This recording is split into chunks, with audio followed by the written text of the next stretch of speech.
SprintCarUnlimited.com coming from Port Royal Speedway.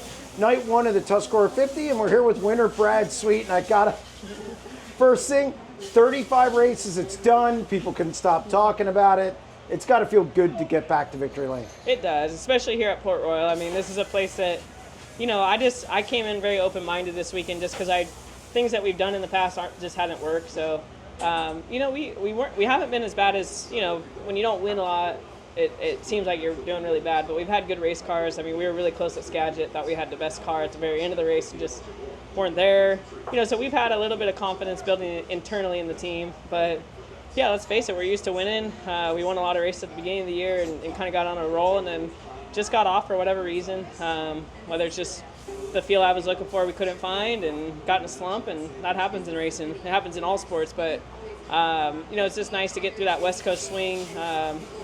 Felt like we kind of got back on track at Elma and Skagit, and then came here and kind of had a really good game plan. And you know, a lot of the stuff that we'd been thinking about actually worked for once. So it was really nice just to get in the A main and actually have a car that wanted to drive forward and it wanted to, you know, be maneuverable on the racetrack. I haven't had that here in a long time, and yeah, it just feels really good on the first night of a 3-day weekend to get the car right. It's going to make the rest of the weekend that much better. You mentioned Skagit. How important was it to get rolling or get something going out there? I mean, those are tracks that I'm very familiar with. I think that helps. You know, when you're searching for a feel, you know exactly what you're trying to get to.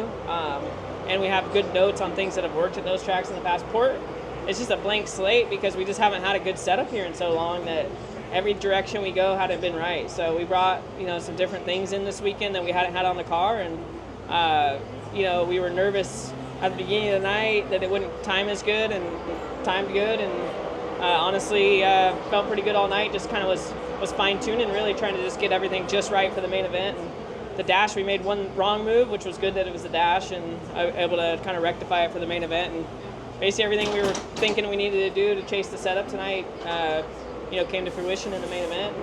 And started off a little tight and was kind of, you know, pleasantly surprised that I was driving forward and catching Anthony Macri, and then, you know, Rico kind of got away for a second, was able to put some laps together and started catching him, and just found some lines that my car worked on. I felt like I was Lance Luis for a minute, you know, like able to kind of run out in the middle and get low on the straightaway. And I've seen guys do it, but I just never been able to do it myself. So just a lot of fun to have a car like that at a place like this.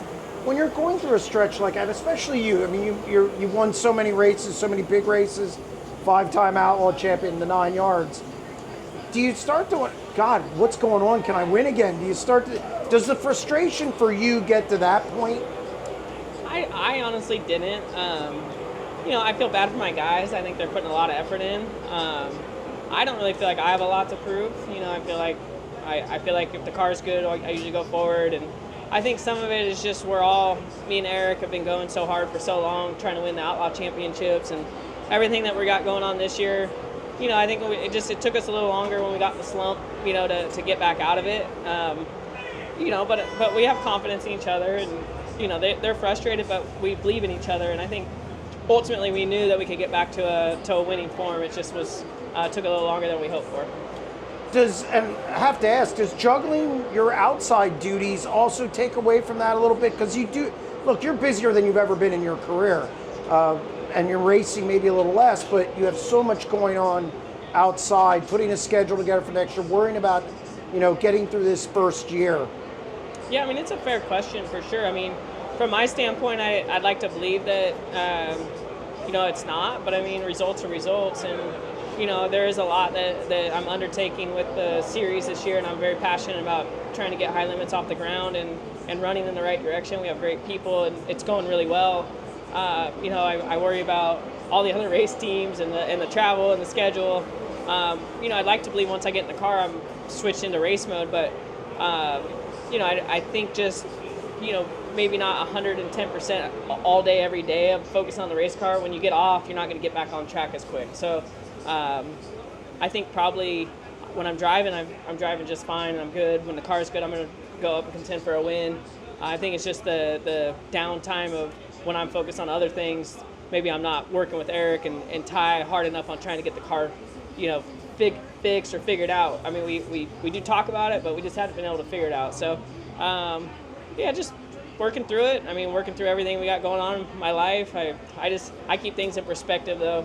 This is just racing. You know, it's I do it because I love it. I got, you know, a beautiful wife and daughter at home. You know, they keep me happy. So I turn it on and off, and racing is what it is. It's awesome to win. There's no greater feeling, but when you have bad nights or bad slumps, it's just racing. This car was so good. You made up 8/10 in one lap and were able to get by Rico. I thought that really showed how good your car was, especially in traffic.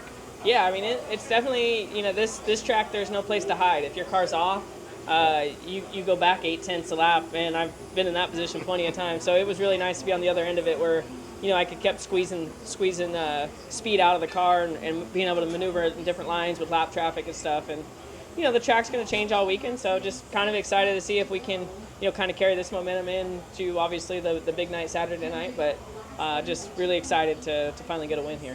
Last thing, 100,000, and now you're going for 57,000. This is what you envisioned with this series. And a Tuscarora 50, you know, it's climbing that crown jewel rank, so to speak, with the history and now the paydays, you guys being here. This has got to be a great start to the week, and also just what High Limit's bringing to the table. Yeah, I mean, as a fan or, you know, as a racer on this series, you gotta be entertained at this point. You know, there's so much on the line every time we go to the racetrack, and, you know, it's just fun to be doing big things, you know, for the sport, not just in the race car, but, you know, going from an event to an event to an event. You're here for 3 days, the fair's going on. You know, it's a lot of travel from the West Coast to the East Coast, but the West Coast, in my opinion, couldn't went any better for us. The Gold Cup was a major hit, Skagit was a major hit, fan attendance, record crowds at both events.